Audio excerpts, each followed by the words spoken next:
Jesus grew up. He died, like the rest of us.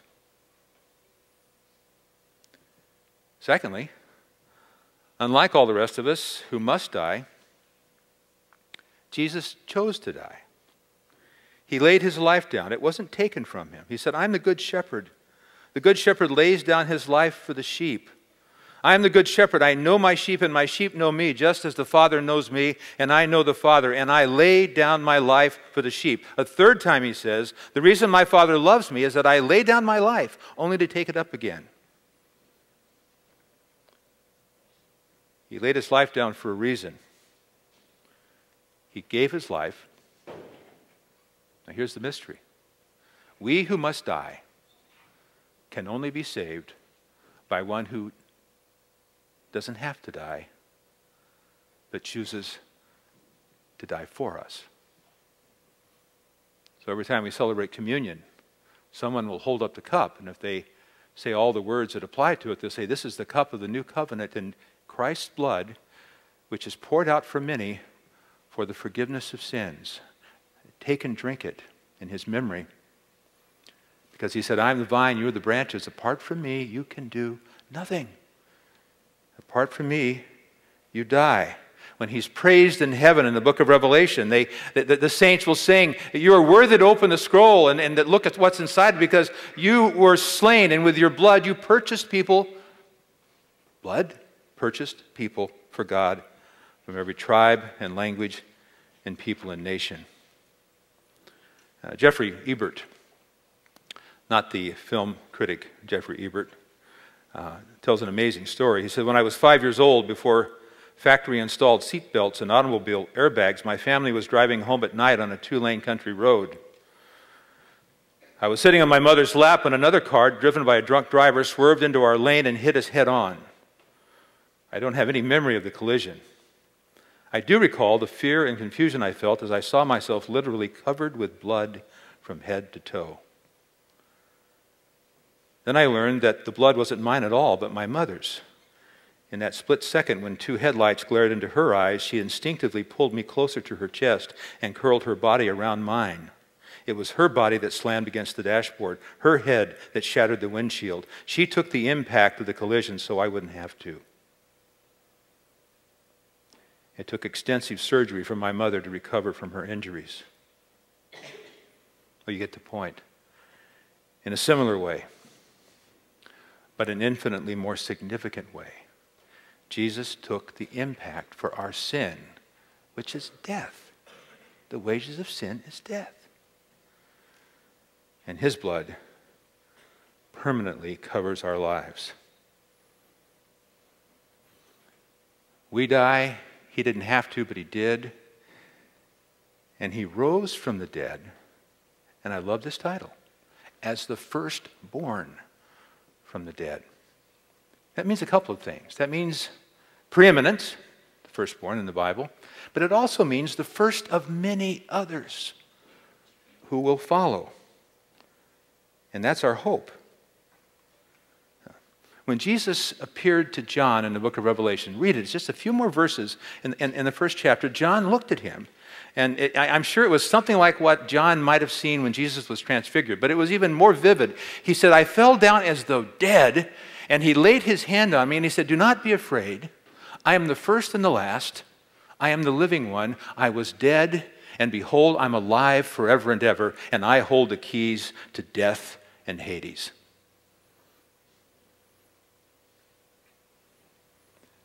It took a Greek Orthodox theologian to open my eyes to this. I didn't know this, but in much of the world, the church, not just the Orthodox believers, when it comes to the crucifixion of Christ, and you know that earthquake that took place after Jesus died, they say, and I think this makes total sense, especially in light of what I just quoted to you.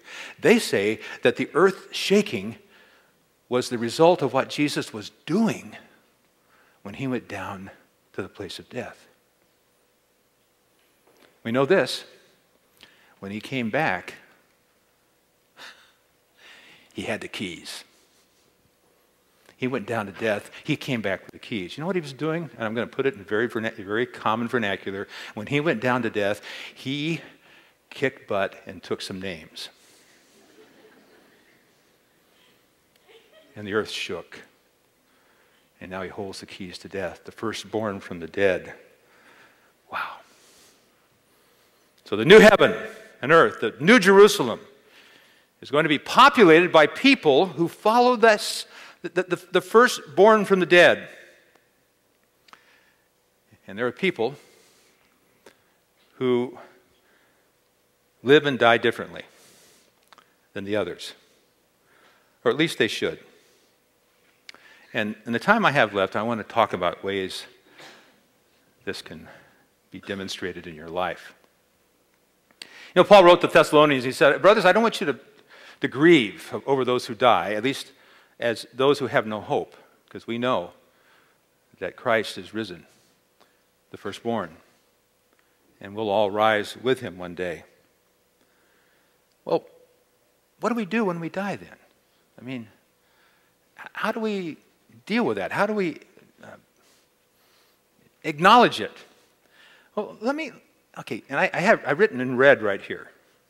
I wrote a note to myself, tread gently here. Be careful, because I might hurt some feelings, but I don't want to. My theological training, I was ordained in the Reformed tradition. And it's not unlike the other traditions in this one sense. A funeral, a memorial service, is not supposed to be about the person who died. It's supposed to be a witness to the one who rose. Let me illustrate this. When I do weddings, I've begun every wedding service with these lines. I welcome the congregation to the marriage of, well, my son Andy and Mary are going to get married in January. I'll say this. We welcome you to the marriage of Andy and Mary, to a worship service on the occasion of their marriage. I mean, yeah, we're here because they're getting married, but the big reason we're here is because of the God who blesses marriage. And brothers and sisters, memorial services and funerals are worship services on the occasion of someone's death. And I think, now, forgive me if I'm too harsh here, I think we're getting it wrong when we turn them into celebrations of that person's life. It's not about us, even when we die. It's about the God who raises the dead. And, well, at my dad's funeral, I wanted to talk a lot about the things I loved about him, but you know, I had to come to grips with the fact that the reason I loved my dad so much was because he was a little bit like the God who made him and who raises the dead. Our weddings aren't really about us, and our deaths aren't really about us. If I was too harsh, forgive me. Let me tell a few stories in the time I have left. I'll tell them until my time is up.